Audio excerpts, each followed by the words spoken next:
All right, and good morning. Welcome back to Archeage 101.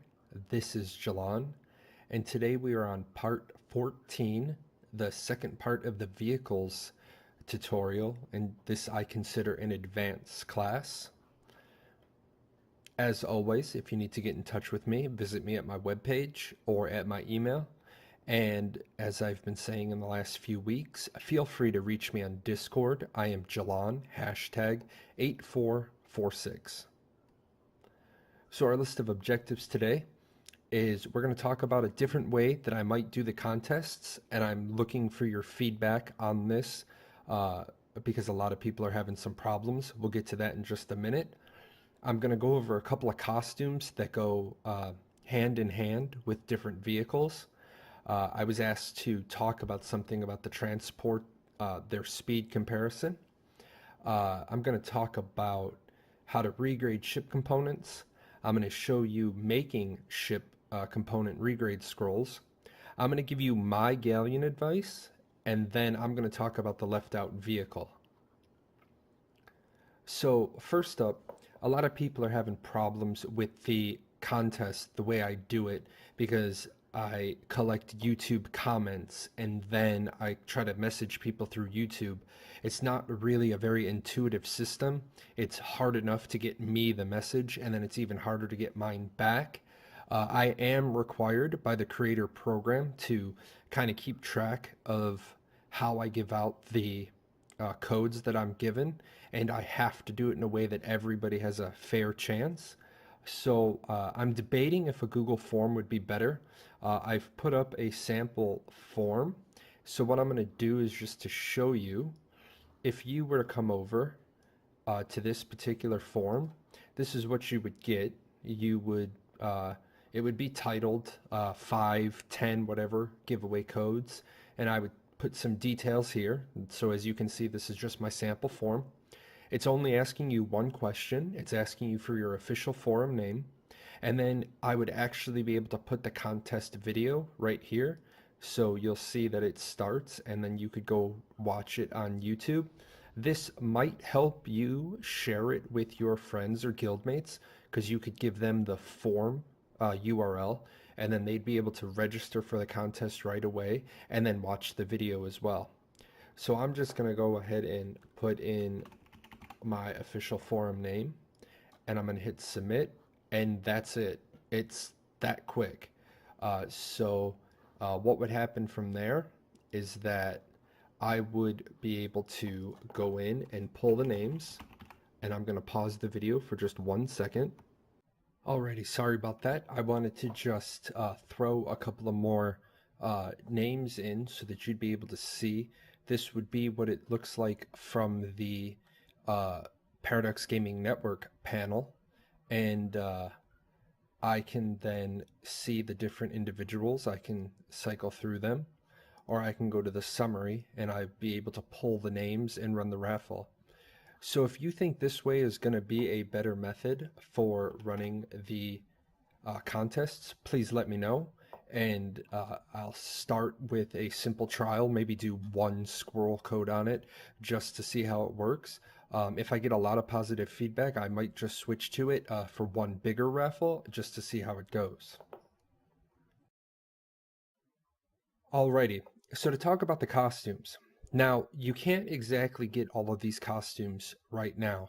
And by not exactly, I mean you can't get these unless there's another event that brings them back out. For those of you that do have them, I want to let you know that these are tied hand in hand with the vehicles. This first one, the Merchant Costume Basic, it's not exactly tied to a vehicle. I just wanted to make sure to include it with the set. Um, just as a little bit of extra credit, this increases all proficiencies by 10,000. If you are the kind of person who sleeps every day for labor, go ahead and put this costume on, and it will give you access to the dream shards, which can help you get the plans if you want to make those stone garden decorations or the chibi paintings. The next one is the fishing costume, which they have in fact ninja fixed, and I'm going to jump in a game in just a second. So I'm going to pop in, and previously this costume wasn't working right. You would put it on and you would use the appropriate uh, skill on the boat, and you'd still have the full uh, cooldown time. So what I'm going to do is I'm going to switch back so you can see this. Reduces the cooldown for the fuel, speed propellant, and water cannon propellant by 20%. So as you can see, it's supposed to be a 1-minute cooldown, and I do in fact have my costume on. So when I hit this, my cooldown is actually 48 seconds. So this is a nice thing to find out. They ninja fixed it. Would have rather have known in patch notes that it was in fact fixed, but I'll take a ninja fix over a ninja nerf. And finally, the merchant costume trade. As you can see, it grants mana fuel injection. First round in the morning, a red farm holler boost is used. So what this does is it actually increases your speed by a full meter per second. Which brings me to the comparison. When I mentioned the to red or not red last week, somebody pointed out that the fuel lasts 10 minutes on the red hauler versus 8 on the non-red. The speeds are the same, and if you have the costume, you can go from 7.5 to 8.5. Now, I do acknowledge that someone's probably going to make a comment to say, well, you can go even faster with axle grease. I do not consider axle grease a smart investment. It costs 500 vocation, so I feel that I can make more money selling that vocation. But if you are looking for the absolute fastest way to move your hauler, then what you want to do is you want to come into the cash shop, and you want to come to page 6, and there's your axle grease, and it will cause your wagon to move even faster. Alrighty, next up is how to regrade ship components. And I know this seems like a really academic thing, but there are people who haven't really gotten into the regrade portion of the game yet, but they do need to get their ship set up, especially that first clipper. So as I click back into game, it's real simple. What you have to do is you have to find a ship component regrade scroll, and you click on it, and then you take your whatever it is, your sail, your cannon, whatever. I just happen to have this made, so I'm going to pop it in there. At this rank, it's a 60% chance at a 20 gold fee. And I also want to show you that I'm going to pop this in. So the scroll itself is about 4.25. So it's 24.25 gold for one attempt at sending your component up to the next level. If you remember in the previous vehicles video, I said that the ships are a huge gold sink, and that they are. I highly recommend investing in your gear first. Get yourself a clipper with a decent sail and a decent sea serpent propellant. And to show you that I practice what I preach, I'm going to pop mine out, and you can see that my propellant is only divine and my sail is only epic. That's because it accomplishes what I need it to. So don't feel like you have to spend countless thousands of gold getting a mythic clipper. It's just not worth it if you're a new player, and if you're watching these videos, you probably are still considered a new player. Alrighty, next on our list is actually making the ship component regrade scrolls. Like I said in a lot of different videos, you can buy stuff at the auction house, or you can figure out a way to make them for yourself. And a lot of times when you do that, you can save yourself a ton of money, or you can actually make money. This time I'm actually going to cheat for you. I'm going to let you know that you can make a single scroll, or you can mass produce the scrolls for exactly the same materials. And I'm going to show it to you because I wouldn't expect you to believe me. I have taught you better than that. You should question everything. So I'm going to come to scrolls, and I'm going to go to 1 so that you can see in my inventory I have 10 of the rocks, I have 10 scrolls, and I have 20 memory ink. So I could make 1, or I could just mass produce 10. And then I'm actually going to show you in mass production, there is no ship component regrade scroll. So consider that a freebie today that I did the always be checking for you. Um, so just going to go ahead and make those. And so I can get this character headed off. Uh, where do you get the brine bound rocks? You can get them in design bags that come from Luskas. Uh, at Luskas itself, at the center island, or more specifically at Abyssal at the center island, there are some chests that appear. Those can have them in it, and they can also have the fully completed scrolls. You can kill sea bugs and occasionally get them. When you're doing your underwater salvaging, you can find them in the underwater chests. I haven't done the video on that yet, but it is coming, I promise. And so that's it. Now, there's going to be some people that are going to mic drop a additional way to get those rocks. What I'm going to ask you is I'm going to ask you to think really seriously if you want to let everybody know about that. I'm not willing to tell everybody right now that there is a really easy way to get them, and that's because I don't want to see a market flooded. I think that particular market is very healthy right now, so I'm not going to give you that one. That's just one you're going to have to do some digging and find it on your own. And when you do find it on your own, you'll own that one. That one you will have earned.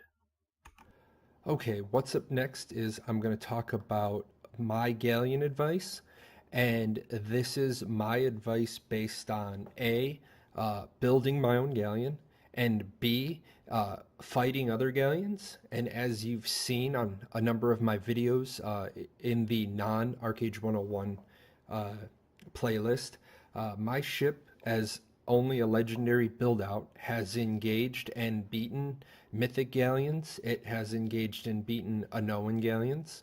A lot of that has to do with uh, honestly having more tactics than the other drivers, but it also has to do with I know my ship and I know their ship, and so I've built my ship in a very particular way. And the first one that I always get asked is why do I run 4 cannons and 4 shields versus 8 cannons? There's 2 reasons for that. Number one, my ship is already at close to 400,000 gold. I did all of my regrading under the old um, regrading system where anything that failed any way up the chain broke. So that was really expensive. I also did it when uh, everybody else was first outfitting galleons, so a naval design plan could be as much as 60 gold. So it would be really easy to spend 6,000 gold on an attempt to get a couple of mythics. Um, Short little digression here. There was one particular day that I had finished my like 4th hero term, and I had saved 5,000 gold from the previous hero term, and I got my 10,000 gold that night, and I had this entire chest full of naval cannons, and I regraded and regraded, and I already had these 4 legendary, and then I was like, okay, I'm gonna get 1 mythic at least, and then if I get 1 mythic, I'll be able to roll one of these that's bound, and maybe I'll have 2 mythics. And just like that, 15,000 gold gone and no upgrade to the ship. So that's why I say galleons are a huge gold sink. So be solid in your gear before you go down this road. But I know you, and you're going to go down this road anyway, and you're not going to listen. So let's make sure that we get you on the right road. So I run 4 cannons, 4 shields versus 8 cannons.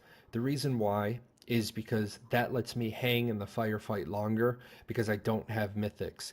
If I had mythics, I would start to consider putting uh, large calibers on my left side so that my boat would be a dual platform naval to naval and anti personnel. But what I have down the side is 4 navals, and navals are your best overall cannon. They have the best like average range, the best average DPS, the best average rate of fire. So this is the cannon you want to use if you want to do naval to naval combat. Now, large calibers are your best single shot DPS. They have a very short range, they have a very slow rate of fire, but they have a huge burst and they have a huge AoE. Their AoE is about 8 meters on the reticle. Uh, the way you use large calibers properly is you have your 4 cannoneers in TeamSpeak or Discord, and you count it down from 3, and then it's 3, 2, 1, fire. Everybody fires, and you're literally dropping 28,000 siege damage on a group of people in the water. Most raid fighting people can't sustain that. And remember, that's siege damage, so that's true damage except for their siege damage reduction. High angles, high angles used to be the go-to cannon, and that was when there was some bugs in the system. They've fallen out of favor. They do have the longest range, but they have a very slow travel velocity, and they have a very small AoE. Their AoE reticle's 4 meters. So unless you already have high angles, my personal recommendation is stay away from them. And then finally, high speed cannons. They have a very short range compared to the navals, but they have the best rate of fire. And since their damage is so close to the navals, they actually do have the best DPS, but it's only if you can keep the cannon cycling, and keep in mind that's going to jack up your ammo price. So my advice, if you were building a galleon from scratch today, I would go with navals. Feel free in the comments below. We can hash that out if anybody wants to talk about it. Okay, the next thing I'm going to talk about is I'm going to talk about sales. And sales have seen a lot of changes since upgradable and customizable galleons have come out. It used to be that everybody just used 2 front growling sails because it made your ship the fastest, and that was because of the weight. The back sail actually weighs more, but now they've changed it. The sails each do something specific. The loot song sails are good forward or backward. They give you a speed bonus both direction, and they have some pretty solid durability. The Esnan sails are in the middle. They're good forward. They don't get a speed buff backwards. And the growling sails, they are the best forward. They're very fragile. You will see your speed will change often if your ship takes siege damage. But as you can see, I have copied out the Wind Winner legendary buff, and it increases your speed by 36%. So as I come in a game, you can see that I have 2 of these plus 36 Wind Winner legendary buffs. So I'm getting a pretty good buff on my speed. Keep in mind, if you can also pick up the Ezzy's Light, whatever you're doing, that's going to add another 20%. And here's the thing, the biggest part about your ship isn't what's on it. Yes, if you have a arcane and rare galleon and it goes up against a legendary galleon, you're gonna lose. I'm gonna say this: you're gonna lose 99 times out of 100, and the one time you win, it's because the crew fell asleep or the captain disconnected. That's how big of a difference arcane to legendary gear would make. But here's my gear, and here's my ship's layout. I don't have any problem with showing it to you, because anybody could see my boat and look it up. It really becomes a matter of you knowing your ship. Take it out, drive it, find the rainstorms, find rocks, maneuver around them, know your ranges on your cannons, know everything about your ship, and then start to study the other ships. Like I said, my personal galleon is about 400,000 gold. I know most of the configurations of most of the other captains. And truthfully, if I could afford to upgrade my ship to just mythic cannons, I'd probably win 75 to 80% of my naval engagements. Right now, who am I fighting on Selphira? I'm fighting Pokemon, and they have sometimes as many as two Anoans and another Galleon out. Well, there's just no way. But if you do set your sights on building a ship, uh, do it right. And if you need advice, of course, reach out to me on Discord. I'll help you as much as I can. And finally, for this week's video, people have kept hammering me with questions and whispers and tells and on Discord. And they're like, "You left a vehicle out. You left a vehicle out." Okay, I left a vehicle out. I'm just like, which vehicle did I leave out? Well, I got two. One was the pink fishing boat. Yes, I do apologize to the pink fishing boat. I left you out. I'd actually forgotten about it altogether. It was from an event. The event has never come back around, and I don't think I've ever actually seen it out on the ocean. The other one was the submarine, and people were telling me, the submarine, you forgot about the submarine, you forgot about the submarine. Yes, it does have customizable parts. No, it is not a vehicle. So here we go, and here's the submarine, and people are like, but it's a vehicle. It's a vehicle. It's a vehicle. But if it was a vehicle, then I wouldn't be able to do this. I wouldn't be able to have my clipper out, and while my clipper is coming out, I wouldn't be able to have my submarine out. And that's it, guys. That's all I got this week. If I come up with any more evolution news, I will put out an emergency video to get you up to date. Also want to remind you, no contests until after we finish evolution. The codes I have are good through 31 October. Also on our webpage, at the bottom is a link to our Twitter. I highly recommend subscribing to me on Twitter, or if Twitter's not your thing, just make sure that you subscribe to the YouTube channel, and it will automatically notify you when I put out weekly videos. As always, you need to get in touch with me. There's my website and my email address, and of course my Discord. Hey, you. Yes, you. Yeah, yeah, you. I'm talking to you. Hit that subscribe button. Watch a couple of more videos. Go check out our website.